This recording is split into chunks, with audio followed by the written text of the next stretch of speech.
नमस्कार साथियों, सबसे पहले तो आप सबका यहाँ आने के लिए बहुत बहुत धन्यवाद। मेरे साथ जो मेरे साथीगण बैठे हुए हैं, मैं एक बार उनका आपसे परिचय करा देता हूँ। मेरी दाहिने साइड मेरे जुड़े हैं ठाकुर हरकिशोर सिंह जी, जो अभी दल में कुछ दिन पहले जदयू से ज्वाइन किए हैं। शायद आप लोग इनको जानते भी होंगे कि इन्होंने अब जदयू छोड़कर जनसुराज ज्वाइन कर लिया है।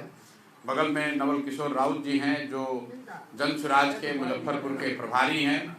मेरे बाएं साइड विनीता विजय जी बैठी हुई हैं, अमर पांडे जी की पत्नी हैं और पार्टी में बड़े नेता हैं, उपाध्यक्ष हैं, चुनाव समिति, केंद्रीय चुनाव समिति की मेंबर हैं और यहाँ के बहुत बड़े नेता जो रघुनाथ पांडे जी की बहू भी हैं। आप लोग परिचय इनका जानते हैं। इंद्रभूषण जी से तो आप लोग का परिचय है, जो पार्टी के यहाँ के जिला अध्यक्ष हैं। मनोज यादव जी मुजफ्फरपुर से पार्टी के कोर कमेटी में हैं, महासचिव हैं और वैशाली जिला के प्रभारी हैं। साथ में सुदर्शन जी हैं, जो कि मुजफ्फरपुर जिला के पार्टी के महासचिव हैं।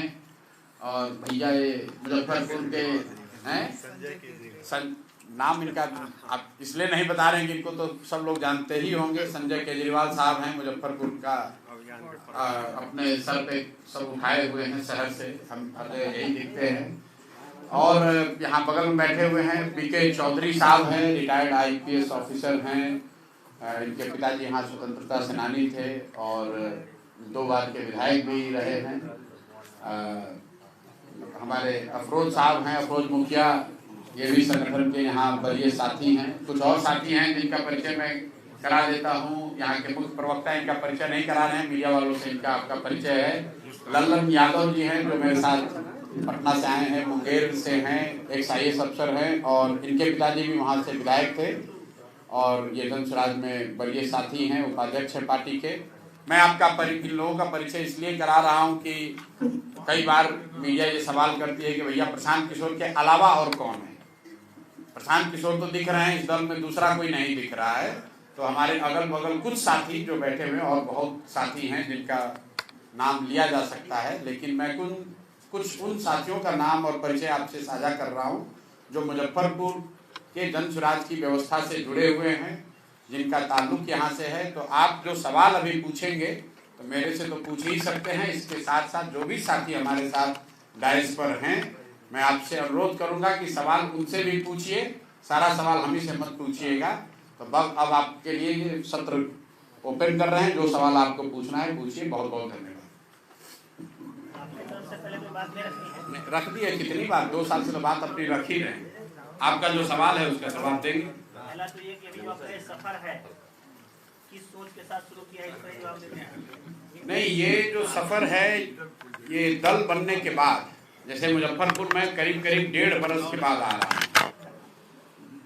दल बनने के बाद हम लोग यहाँ पर व्यवस्थित तरीके से वापस आकर उन साथियों से मुलाकात नहीं कर सके हैं, मिल नहीं सके हैं और ज़्यादातर समय यहीं से साथी जाते हैं, पटना में बैठकों में, कार्यक्रमों में हिस्सा लेते हैं। तो पिछले कुछ दिनों में दल के बड़े साथियों के बीच में चर्चा रही है कि जब मैं बिहार सत्याग्रह आश्रम में पूरा समय दे रहा हूँ तो कुछ दिन वहाँ से निकाल कर जिलों में, अनुमंडल में, जब दलगत स्वरूप जो बन गया है उसके साथ जाकर जुड़ूं, पब्लिक से वार्तालाप करूं, लोगों से, कार्यकर्ताओं से मिलूं। उसी के तहत मैं यहाँ आया हुआ हूँ। प्रयास है कि हर जिले में 2 या 3 बार जाएं, कम से कम 1 बार हर अनुमंडल में जरूर जाएं अगले 1-1.5 महीनों में। तो मैंने पश्चिम चंपारण से शुरू किया, लौरिया में, पूर्वी चंपारण में हम लोग कल्याणपुर में थे, उसके बाद छपरा मढ़ौरा में मैं कल था और आज मुजफ्फरपुर में है, कल दरभंगा में रहेंगे। ये चुनावी दौर जो चल रही है इसमें आप ये बतावें कि आप अकेले लड़ेंगे या कोई गठबंधन होगा, चूंकि हालात जो है वो गठबंधन का दौर है। नहीं, गठबंधन का दौर तो आपके दिमाग में है ना। हम लोग तो जब से चल रहे हैं तब से यही कह रहे हैं कि 243 मतलब 243। जनसुराज 243 सीट लड़ेगा। चुनाव से पहले भी कोई गठबंधन नहीं, चुनाव के बाद भी किसी तरह का कोई गठबंधन नहीं। एक सवाल सर, आप जब जेडीयू में थे, प्रदेश के उपाध्यक्ष थे, और जो आप बार बार अटैक कर रहे हैं तेजस्वी पे, तेज प्रताप पे या राजद पे, कहीं ना कहीं उनको रिवाइव करने में आपका भी कुछ न कुछ श्रेय रहा है, क्योंकि उस समय आप जदयू में थे और आप ही के प्रयास से ये गठबंधन बना था। तो उसके लिए कितना आप उसको क्या लेके क्या सोचते हैं आप? भाई, हर समय कालखंड की अलग परिस्थिति थी। 2014-15 में मैंने नीतीश कुमार की मदद की थी और उस गठबंधन में लालू जी की पार्टी भी उस समय थी। तेजस्वी और तेज प्रताप तो उस समय नहीं थे, लालू जी थे। लेकिन 2014-15 के जिस नीतीश कुमार और जदयू की मैंने मदद की थी और 2024-25 के नीतीश कुमार, दोनों में जमीन आसमान का फर्क है।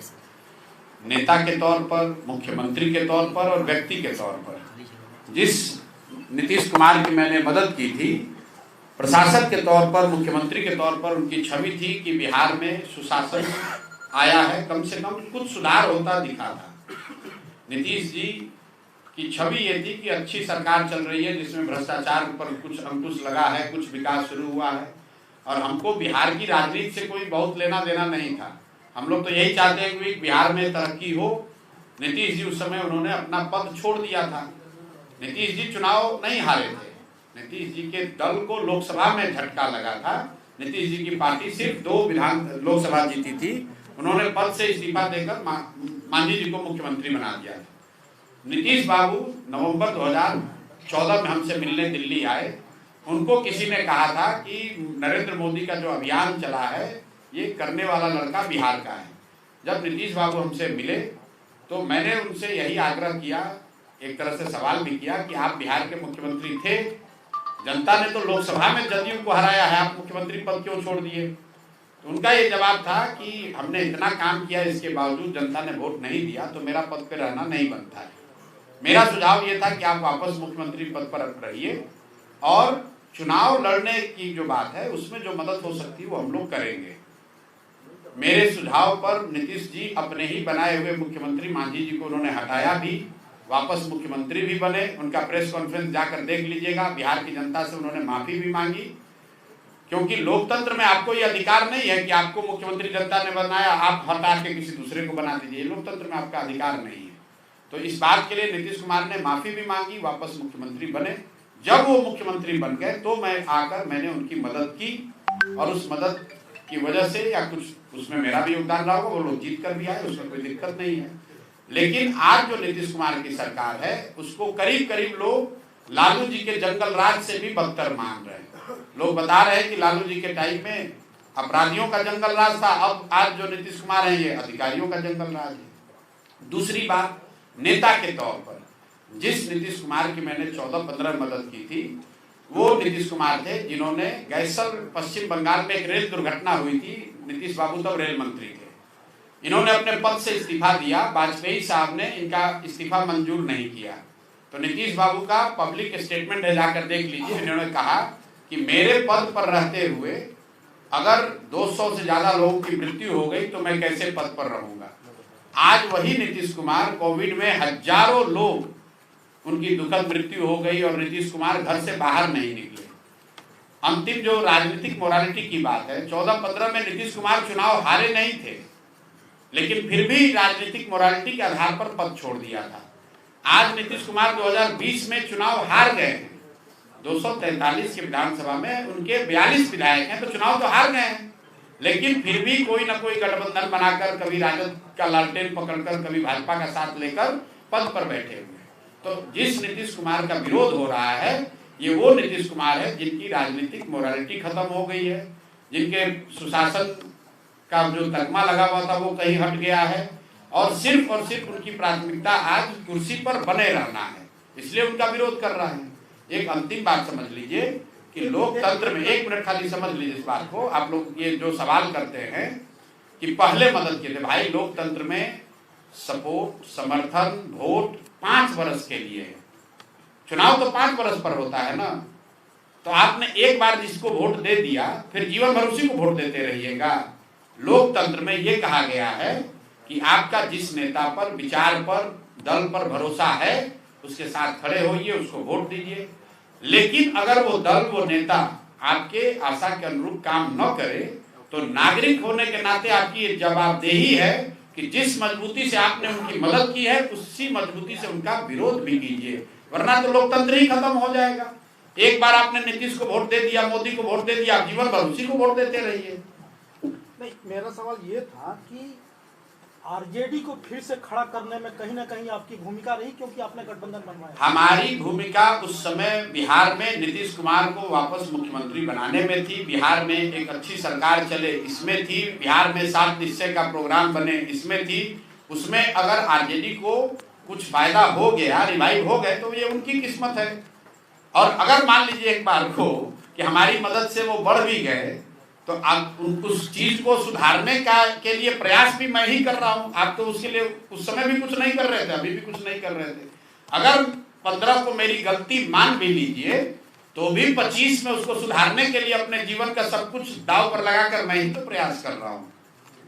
जब बिहार विधानसभा चुनाव में जातीय तिरस्कार को कैसे तोड़ेंगे, एक चर्चा क्या शुरू हुई कि राघोपुर से प्रशांत किशोर लड़ेंगे, तो सोशल मीडिया पर रिएक्शन आने लगा कि 42% 32% यादव और इलाका उनकी जमानत जब्त हो जाएगी। ऐसे लगातार भाई जमानत तो किसी की कहीं से जब्त हो सकती है। पहले बात तो आप ये समझ लीजिए कि राघोपुर के बारे में हमने क्या कहा है। हमसे सवाल पूछा गया कि आप क्या चुनाव लड़ेंगे, तो मैंने कहा कि पार्टी से ऊपर कोई नहीं है। पार्टी अगर तय करेगी कि मुझे चुनाव लड़ना है तो चुनाव लड़ेंगे, पार्टी अगर तय करेगी कि राघोपुर से लड़ना है तो लड़ेंगे चुनाव, चाहे जमानत जब्त हो जीते हो तो बाद में तय होगा ना। और कोई भाई जाति का सवाल पिछले 2.5 बरस से बोलते बोलते हमारे कंठ में गांठ पड़ गया। मतलब मुजफ्फरपुर से जो आपके सांसद जीत कर गए हैं उनको वोट पड़ा है कि मोदी जी को वोट पड़ा है? लोगों ने तो मोदी जी के नाम पर वोट दिया है। तो मोदी जी के जाति का कितना आदमी बिहार में रहता है? जो मुसलमान साथियों ने राजद को वोट दिया है, क्या वो लालू जी के जाति के लोग हैं? भाई बिहार में भी उतनी ही जाति है जितना आंध्र प्रदेश में है, कर्नाटक में है, गुजरात में है। ये आप लोगों ने ये धारणा बना ली है कि ऐसा लगता है कि सिर्फ बिहार में ही जाति है। क्या भोकालिका लिंगायत कर्नाटक में इंपॉर्टेंट नहीं है? क्या क्षत्रिय और पटेल गुजरात में नहीं है? कम्मा रेड्डी आंध्रा में नहीं है? मराठा कुर्मी महाराष्ट्र में नहीं है? आप कितने जगह की राजनीति का अध्ययन आपने किया है? कोई ऐसा राज्य नहीं है जहां जातियों की थोड़ी बहुत बहुलता ना हो, उनका महत्व ना हो। जब आप राजनीति कर रहे हैं तो समाज में जो भी बात है वो राजनीति में भी दिखेगा। समाज में जाति है तो राजनीति में जाति दिखेगी, समाज में भ्रष्टाचार है तो राजनीति में भ्रष्टाचार दिखेगा, समाज में हिंदू मुस्लिम सांप्रदायिकता है तो राजनीति में भी दिखेगा। इसका मतलब ये थोड़ी है कि कोई राजनीति में प्रयास नहीं करेगा। आपने एक रोडमैप तैयार किया होगा, पॉलिटिकल रोडमैप तैयार किया होगा कि बिहार का डेवलपमेंट हम कैसे करेंगे, वो रोडमैप क्या है आपका? रोड मैप रोज बता रहे हैं, और जो हम लोग कह रहे हैं कि जन स्वराज आएगा तो 5 चीज हो जाएगा, वो उसी रोड मैप का समरी है। पहला रोड मैप का पहला हिस्सा ये है कि 15 साल से कम उम्र के बच्चों को इतनी अच्छी पढ़ने की व्यवस्था कर दी जाए कि वो व्यवस्था पर आगे चलकर बोझ न बने। और हम लोग का ये भी मानना है कि बिहार की शिक्षा व्यवस्था को सुधारने में कम से कम 5 से 10 साल लगेगा, लेकिन बच्चों की पढ़ाई तो अभी सुधरनी चाहिए। तो जन स्वराज ने कहा कि जब तक सरकारी व्यवस्था नहीं सुधरेगी तब तक लोगों को ये विकल्प है कि वो अपने बच्चों को प्राइवेट स्कूल में पढ़ाएं और उसका फीस सरकार भरेगी। ये लोगों का भ्रम है कि सरकारी विद्यालय फ्री है। सरकारी विद्यालयों को चलाने में सरकार को 60,000 करोड़ रुपया लगता है, फ्री में कुछ नहीं है। अगर सरकारी विद्यालयों पर 60,000 करोड़ रुपया खर्च हो रहा है और उससे 60 विद्यार्थी भी पढ़कर नहीं निकल रहे हैं, तो उसको सुधारने की जरूरत है। और साथ साथ लोगों को विकल्प देने की जरूरत है कि आप प्राइवेट और सरकारी में जो अच्छा लगे वहां पढ़िए, पैसा सरकार आपको देगी। ये आरटी के प्रावधान में लिखा हुआ है। जो राइट टू एजुकेशन का बिल आया यूपीए के टाइम, उसमें ये लिखा हुआ है कि जहां पर भी सरकारी विद्यालय नहीं है वहां सरकार की जिम्मेवारी है कि प्राइवेट विद्यालय का फीस सरकार भरे। तो ये चीज हम लोग पहली बात कह रहे हैं। दूसरी बात हम लोग ये कह रहे हैं कि जो व्यक्ति युवा है, जो एक बार अब स्कूली शिक्षा से ऊपर बढ़ गया, अब यहाँ शिक्षा व्यवस्था सुधर नहीं जाए तो उसकी दशा नहीं सुधर सकती है। अब वो वापस जाके पढ़ नहीं सकता है। उसकी जिंदगी सुधारने के लिए जन स्वराज कह रहा है कि हम उन्हें पूंजी मुहैया कराएंगे। पूंजी कहाँ से आएगा ये भी मैंने बताया कि अगर बिहार में बैंकों का CD रेशियो 40 से बढ़ाकर 70 कर दिया जाए तो करीब करीब 2.5 लाख करोड़ रुपया एक्स्ट्रा पूंजी लोगों को हर साल उपलब्ध हो जाएगी। तीसरी बात हम लोगों ने कहा कि यहाँ के किसानों की स्थिति को सुधारने के लिए मनरेगा को कृषि से जोड़ा जाए ताकि किसानों को मजदूर फ्री में मिले, मनरेगा के तहत मिले, वो अपने फसल में अपने खेत से बेहतर प्रोडक्टिविटी हासिल कर सके। चौथी बात हम लोग महिलाओं के लिए कह रहे हैं कि आपको सरकारी गारंटी पर बैंक से कर्ज दिलाया जाएगा जिस पर सिर्फ आपको 4% सालाना ब्याज लगेगा।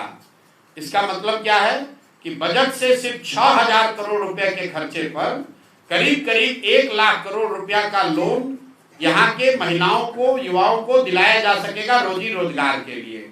और अंतिम बात हम लोग क्या कह रहे हैं कि 60 वर्ष से ज्यादा उम्र के हर महिला पुरुष को 400 के बजाय 2,000 रुपया मासिक पेंशन दिया जाएगा। दिव्यांग और विधवा उसमें शामिल हैं। हम लोग जो 5 बात बता रहे हैं इसका बजट भी बता रहे हैं, कहां से पैसा आएगा ये भी बता रहे हैं और पूरा उसका प्राकल्प बता रहे हैं। ये नहीं कह रहे हैं कि हम आएंगे और 2,500 रुपया सबको दे देंगे। मान लीजिए कि अभी आरजेडी ने कहा कि हम आएंगे तो सारी महिलाओं को 2,500 रुपया देंगे। अब सबके पास मोबाइल है, उसमें कैलकुलेटर है, जरा जोड़िए। अगर बिहार में रहने वाली 6 करोड़ महिलाओं को, अगर बच्चियों को हटा भी दीजिए तो करीब 5 करोड़ महिलाएं होंगी। 5 करोड़ महिलाओं को अगर आप 2,500 रुपया महीना देंगे तो एनुअल बजट आएगा करीब करीब 1,55,000 करोड़। बिहार का योजना बजट जो है वही है 1 लाख करोड़। 1 लाख करोड़ के योजना बजट से आप 1.5 लाख करोड़ रुपया कहां से पैसा दे दीजिएगा? तो पहले से मालूम है झूठ बोल रहे हैं, लेकिन ना आप सवाल पूछ रहे हैं ना वो जवाब दे रहे हैं। इसमें कोई गुणागणित नहीं है।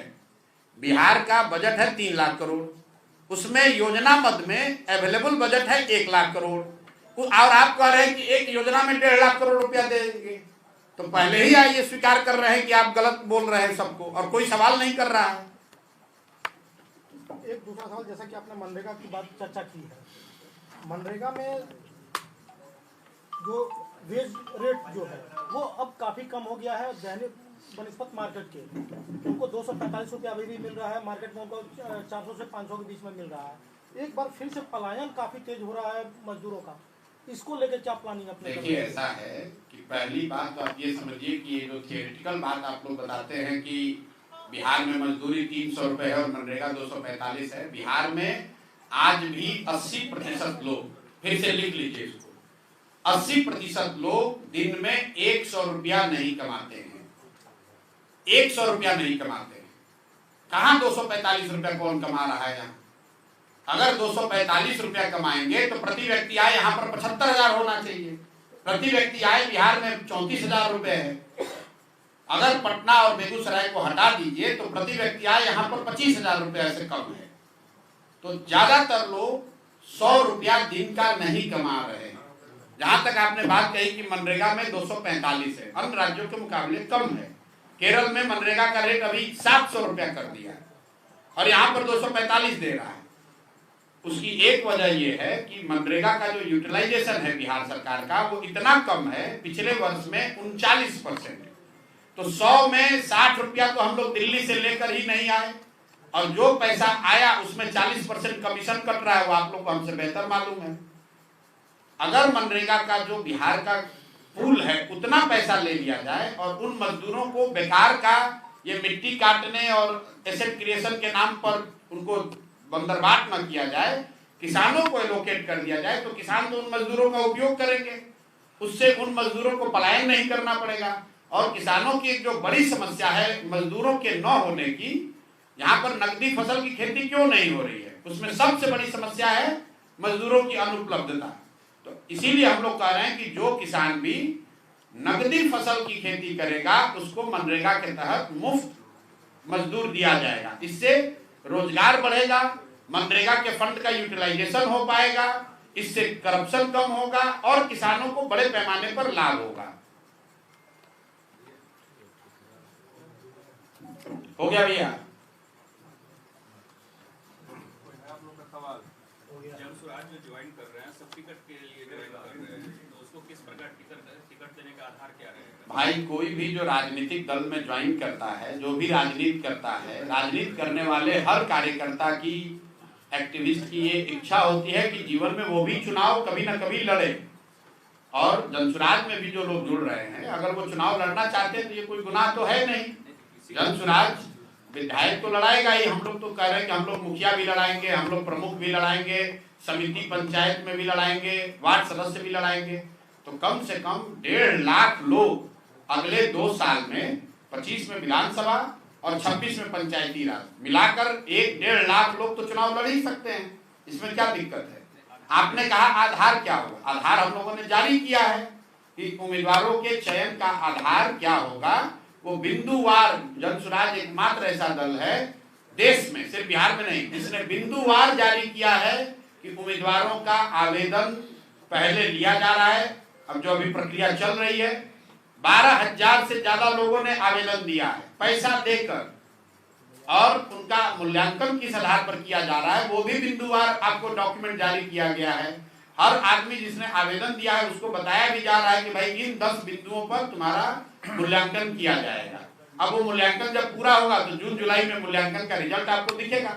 स्वाभाविक तौर पर 243 सीट है तो चुनाव तो 243 लोग ही लड़ेंगे, लेकिन अगर अन्य कार्यकर्ताओं की इच्छा है, उनकी अपनी सोच है कि वो सबसे बेहतर उम्मीदवार हो सकते हैं, तो लोकतंत्र है, सबको कम्पीट करने का अधिकार होना चाहिए। तो साहब जी, जिस 35-40 साल की राजनीति के आधार पर जंगल राज और महाजंगल राज के आधार पर आप जनसुराज को स्थापित करने का काम करते हैं, उन्हीं दलों में नटजट जो लोग हैं वो आपके दल में आज नेता हो रहे हैं या फिर जो है वो लोग प्रत्याशियों की लिस्ट में कैसे तय करेंगे? बिल्कुल ठीक बात है, इस पर बहुत लंबी चर्चा हुई है। कई बार लोगों ने सुझाव भी दिया कि जो लोग पहले से किसी दल में हैं उसको जनसुराज में शामिल किया जाना चाहिए कि नहीं, क्योंकि मैं ही ये बात पिछले 2.5 वर्ष में गांव-गांव में घूम के कह रहा हूं कि बिहार में सिर्फ 1250 परिवार के लोग ही पिछले 30 वर्ष में एमएलए एमपी बने हैं, चाहे किसी दल का विधायक हो, किसी का सांसद हो। लेकिन ये जरूरी नहीं है कि हर वो व्यक्ति जो राजनीति में रहा है वो गलत व्यक्ति हो। संभव है कि जैसे मतदाता के तौर पर आप कहते हैं कि हम गलत वोट इसलिए दे रहे थे कि हमारे पास विकल्प नहीं था, उसी तरह जो नेता है उसके पास भी विकल्प नहीं था, इसलिए किसी न किसी दल में था। महत्वपूर्ण बात यह है कि अब जब वो दल में आया है तो उसके चरित्र पर अगर कोई दाग हो, अगर वो गुंडा माफिया हो, बदमाश हो, तब आप बताइए कि दूसरे दलों के गलत लोग हमारे पास आ रहे हैं। अगर दूसरे दलों के अच्छे लोग आ रहे हैं जनसुराज में तब तो वो अच्छी बात है। और अंतिम बात समझ लीजिए, इस बात की हम लोगों ने घोषणा भी की है कि 243 लोग जो चुनाव लड़ेंगे उसमें ज्यादातर लोग नए लोग ही लड़ेंगे, लेकिन ये संभव है कि 25, 30, 40% लोग ऐसे भी हों जो पहले से चुनाव लड़ रहे हो या राजनीतिक तौर पर सक्रिय रहे हो। अब बिहार में कोई राजनीतिक व्यवस्था अगर आप बनाएंगे तो उसमें शामिल होने वाले लोग तमिलनाडु और मंगल ग्रह से तो आएगा नहीं, इसी समाज से निकल कर आएगा। हम लोग की कोशिश है कि इस समाज में जिसकी भी रिलेटिवली अच्छी छवि है, देखिए कोई दावा नहीं कर सकता है कि हमारे साथ जो बैठा है हर आदमी दूध का धुला है। आप हम पर भी इल्जाम लगा सकते हैं, सब पर इल्जाम लगा सकते हैं, लेकिन मोटे तौर पर आपको जनसुराज में कोई मर्डरर, कोई बालू माफिया, शराब माफिया, गुंडा, बदमाश, रेपिस्ट वो नहीं दिखेगा। रोक किसी पर नहीं है, लेकिन अगर वो आ भी गया कहीं गलती से तो उसको इस व्यवस्था में कोई बड़ी जिम्मेवारी नहीं मिलेगी, ऐसा आप यकीन रखिए। अंतिम बात समझिए, आज की जो व्यवस्था है उसमें कोई सज्जन ईमानदार व्यक्ति भी रहता है और आप लोग पूछते हैं भाई तुम तो ईमानदार हो, तुम काहे चोरी कर रहे हो, तो कहता है भैया व्यवस्था ऐसा है, इतना आदमी इसमें चोर है कि बिना चोरी किए उपाय नहीं है। तो जनसुराज जो व्यवस्था बना रहा है उसमें इतने अच्छे लोग जरूर रहेंगे कि अगर कुछ गलत आ भी जाए तो कुछ ज्यादा नहीं कर पाएगा। सारे सवाल ये है जो बात आप कर रहे थे जी, उन परिवारों से कोई प्रत्याशी बनाएंगे आप इसमें? बहुत कम। जो 1250 परिवार के लोग यहाँ पर चुनाव लड़ते रहे हैं, जीतते रहे हैं, उनमें से बहुत कम ऐसे परिवार के लोग हैं जो जनसुराज के उम्मीदवार बनेंगे, इतना मैं कह सकता हूँ। आपने एमएलसी चुनाव में जिस प्रत्याशी को आपने समर्थन दिया जी, परिवार के लोग तो एमएलसी जीते रहे हैं। ठीक है, तो मान लीजिए कि टोटल 6 चुनाव हम लोग लड़े। एक अफाक अहमद लड़े, वो किसी पारिवारिक पृष्ठभूमि के उनका नहीं है राजनीतिक। उसके बाद जो 4 उपचुनाव में प्रत्याशी बने उसमें कोई इस तरह के पृष्ठभूमि का नहीं था, 6 में 1। तो मैंने कहा 0 नहीं हो सकता है, लेकिन उनकी संख्या, उसका प्रोपोर्शन बहुत कम होगा। सर सवाल ये है कि आपने कहा कि लोग पैसे देकर आवेदन दे रहे हैं और आप अच्छी छवि के लोगों को भी ढूंढ रहे हैं जी। तो कोई ऐसी अच्छी छवि के लोग जिनके पास पैसे नहीं है वो आप तक सूचना कैसे पहुंचा सकेंगे? बिल्कुल मेरे भाई, पैसा देके मतलब कोई 2-4 करोड़ नहीं, 21,000 रुपया आवेदन की शुल्क है, आवेदन का शुल्क है। और ये भी बताया गया कि जिसके पास 21,000 रुपया भी नहीं है वो अपने यहाँ से हर पंचायत से 100 आदमी का नाम, 100 आदमी उसके समर्थन में लिख के दे दे कि आदमी इतने गरीब हैं कि इनको 21,000 रुपया भी हम लोग नहीं इकट्ठा कर सकते हैं, तो उनको फ्री में लड़ाया जाएगा। जन सुराज में टिकट का आधार तो पैसा है नहीं। मतलब आप लोग जब अगली बार पत्रकार वार्ता करें तो तेजस्वी यादव से, नीतीश कुमार से भी ये पूछिए कि आपके उम्मीदवारों का चयन का आधार क्या है। ये चर्चा बिहार में हो रही है, यही जन सुराज की सबसे बड़ा, जन सुराज का योगदान है। ये चर्चा तो चल रही कि आप उम्मीदवार कैसे चुनेंगे। हमको तो नहीं लगता है कि यहाँ किसी की हिम्मत है या आपके पास ये अपॉर्चुनिटी है कि आप जाकर पूछ सकें कि नीतीश जी या मोदी जी आप किस आधार पर अपना उम्मीदवार चुनेंगे। इसके लिए सर आप धन्यवाद के नहीं, धन्यवाद के पात्र नहीं है। हमने सवाल भी पूछ दिया है। ठीक बात, धन्यवाद के पात्र नहीं। मैं आपको कह रहा हूँ, जैसे लोग पूछते हैं कि जन सुराज में पैसा कहाँ से आता है, हम लोग उसका जवाब भी देते हैं। ये अच्छी बात है, आपको पूछना चाहिए। साथ में आपको लालू यादव और तेजस्वी यादव से भी पूछना चाहिए कि भाई तुम्हारे दल में पैसा कहाँ से आ रहा है, नीतीश के लोग पैसा कहाँ से ला रहे हैं। ये सवाल आप लोग पूछिए, तो उससे लोकतंत्र में खाली प्रशांत किशोर ही दल ही नहीं है ना, पत्रकार